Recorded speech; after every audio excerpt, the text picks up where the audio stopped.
અનેકો લોકોના મૃત્યુ થયા, તેની સાથે સાથે અનેકો લોકો બેરોજગાર થવાના આરે પર ઊભા છે, ધંધા રોજગાર બંધ થવાની આરે પર ઊભા છે।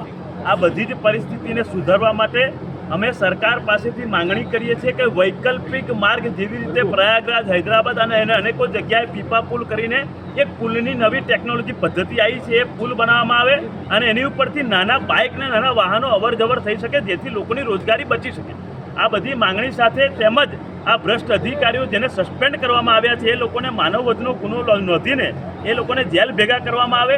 આ બે મુદ્દાને લઈને અમે આજે પ્રેસ કોન્ફરન્સ કરી છે અને જાહેરાત કરી છે, જો વૈકલ્પિક માર્ગ નહીં બનાવવામાં આવે તેમજ આ ભ્રષ્ટ અધિકારીઓને જેલ ભેગા નહીં કરવામાં આવે તો આગામી સમયમાં 1001 યુવાનો અન્નનો ત્યાગ કરવાના છે।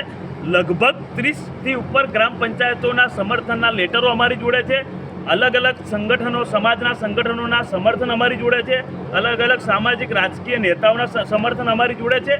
અમે આગામી સમયમાં અમારી માંગણી નહીં પૂરી થાય તો 1001 યુવાનો અન્નનો ત્યાગ કરીને જ્યાર સુધી જીવ હશે ત્યાર સુધી લડત કરીશું, પરંતુ આ બે માંગોથી અડગ છે।